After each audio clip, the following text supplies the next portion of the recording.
Let me start over for the 40th time. This is really getting to be annoying. So nothing's going to interrupt me now. I'm saying a story. I want you guys to know about my mother's sickness when I was a kid. Well, this is 40, 50 years ago. Nobody knew what she had called what was called a chemical imbalance. Nobody knew what that was back then. But it really was also bipolar disorder. She used to say to me, "Why do I feel so bad?" She goes, I got the most wonderful daughter in the world and the most wonderful husband. And my dad was a saint. My dad would do anything for my mother, anything to make her happy. He was the best husband, best father in the world. As he was dying, the last 2 days of his life, he says, "Was I a good daddy? Are you kidding me? You're the best person in the world. You were such a good person to me. I couldn't ask for a better father and mother. Just couldn't. They came straight from the gods, my parents." But anyways, getting back to my mother's sickness, I remember nobody knew what it was. We'd go to some psychiatrist, doctors, and they had all this voodoo shit on the walls. They needed to seek help themselves. We finally, after years of doing this, went to UWM. Found the help that she needed. She would throw up all the way in a bucket there, all the way in a bucket home. Pee and crap all over herself at home all day long. I had to keep washing her underwear and her clothes constantly because she couldn't help it. She'd throw up so much. The poor thing just broke my heart. She'd throw up constantly and wrench her stomach and be so worn out that my poor mother suffered horribly. Now that I think back, I was just, nobody deserved to have something like that. Nobody. Oh my God. Nobody. Just throw up. I mean, come on. And I would watch it turn on in her and shut off at nighttime like a fucking clock. 8, 9 o'clock at night, it'd succeed. It would stop. Chemical imbalance. Bullshit. And I was a little kid. I used to cry in my bed at night like, "God, please, God, please help my mother." And I go, "There's got to," and I used to talk to myself in my room, "There's got to be something that turns on in your mind and shuts off." And I was right. It was a chemical imbalance. It was chemicals in your brain that were not reacting right. And I knew that when I was a kid. Jeez. But anyways, we sought help for years, and finally, she had the best doctor in the world who helped invent the human heart, Kelvin Hughes. He's dead and gone now. He was such a good man, such a good doctor. I took her there to see him numerous times, his office. He had a group therapy, and he was just so good to my mom. He gave her confidence and helped her. And the medicine that they put her on was like, considered a voodoo medicine nowadays. It's Xanax. And, but that was the only medicine that helped my mother. All the other medicines didn't touch her, didn't faze her. And I remember one time they tried to take her off of that, and I was in school or something. My poor dad witnessed that, her thrashing all over and trying to beat people up and chain down. That's just horrible. Nobody should have to go through that. That just killed me, that my poor mother suffered. But my mother had so many good years, okay? When I got married, so many good years after that. Her and my dad would go to the movies, go do this, go do that. They had a lot of good time. She took care of my grandma also, which was hard on her because she had a husband that had a stroke. My dad had a midbrain stroke. They did a lot for sick and private problems. They did a ton of stuff. They took wonderful care of my grandmother. Lived with us for 10 years after my grandfather passed away. So I had to crack my neck. My grandma was so good to me. So good to me. She used to pay for my electrolysis. I used to have to go every week because my hair was black as coal on my face, and that cost a lot of money.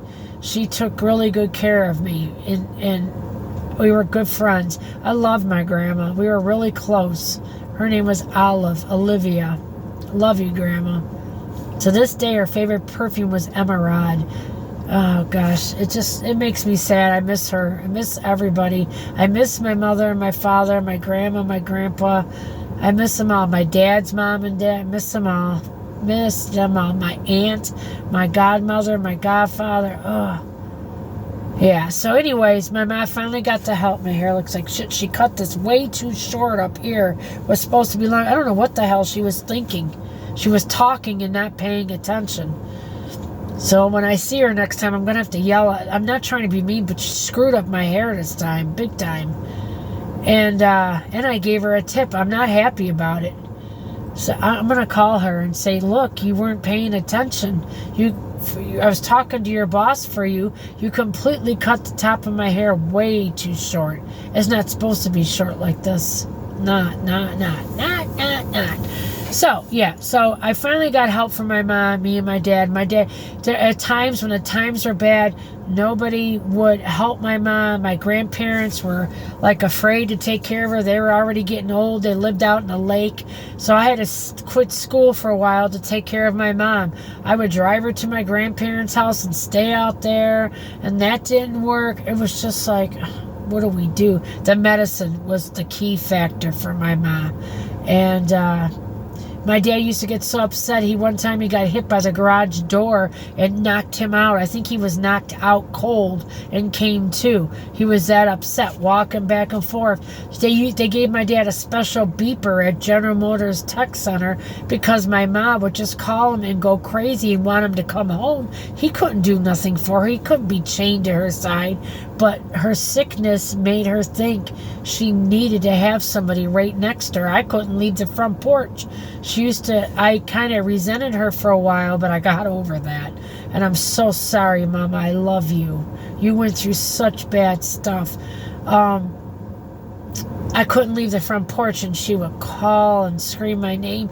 There was an older guy on the next street, and I liked him.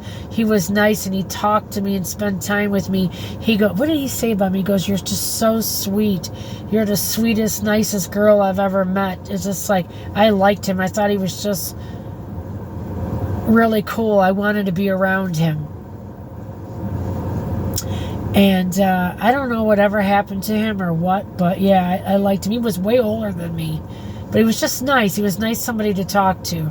And yeah, my mom embarrassed me with all that calling me and screaming. Oh my gosh. But yeah, times were hard. So that's where I want you guys to know where I came from. I came from always giving and always doing. I noticed sometime, I can't remember, times just kind of all gel together. My dad had a midbrain stroke when I was younger. He was in the hospital for 42, 46 days, and we just didn't go to the hospital for 2 or 3 hours. We stayed there for 10, 11 hours with my dad. I drove my mom back and forth because she couldn't drive. She didn't have a driver's license. She was too nervous. So I took care of my mom to go see my dad back and forth and stay there all day in the hospital get my dad whatever he needed. Helped him walk. I helped my dad walk again. I mean, he had therapy, but I was on my dad like white on rice, helping him walk again. You know, I was a big part of that. And to this day, glad that I could have done that for my dad. But, yeah, I remember I helped my dad walk again. So, yeah, my dad had a lot of sicknesses. He had both knees replaced, both hips replaced. He always said, I'm the bionic man. He needed both of his shoulders replaced, but he didn't have that. He was too old anymore to have any such surgeries. And I have that in my one shoulder. This right one sometimes kills me. But, yeah, my mom got the help she needed, and her life changed for the better. And she had about 15 to 20 years of her and my dad just going to like antique shows, going out to Big Boys twice a week, just doing things they like, visiting my uncle.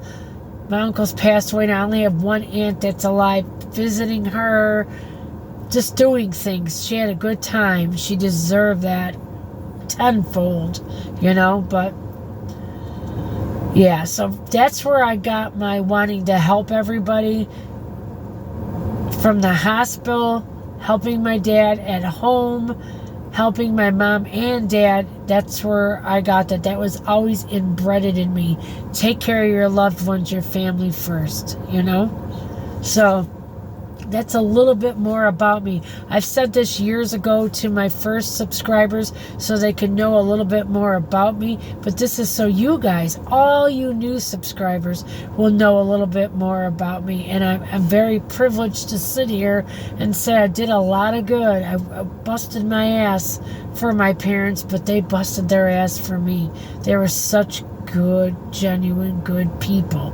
And I'll never forget that. That left on my heart always. And I pray to God one day that I die, that I can be with my mother and my father again. That's my goal. And obviously my husband. But I pray that I can be reunited with them and talk to them. That would be the most important thing to me. But this is Lisa sharing life stories with you, letting you know a little bit about my past, knowing how I love to help people, where it kind of comes from. And it's a conscious part of me every day, trying to help people. It's a part of me. I love you all. What do you think about my channel's name? You know, it's being Lisa sharing life stories with you, because I have so much to offer more than just dumpster diving. I have a lot to say. There's so many other stories I have to tell you guys, and I want you to hear. So what do you think of what I told you so far? I would like each and every one of you to say something. Did it help you? Do you better understand where I'm coming from, how I like to help people, and does it make sense? Okay? I love you all. Like and subscribe. Keep pushing me out there. You guys have a great day. I love you all. Remember, we're all in this shit together. Bye.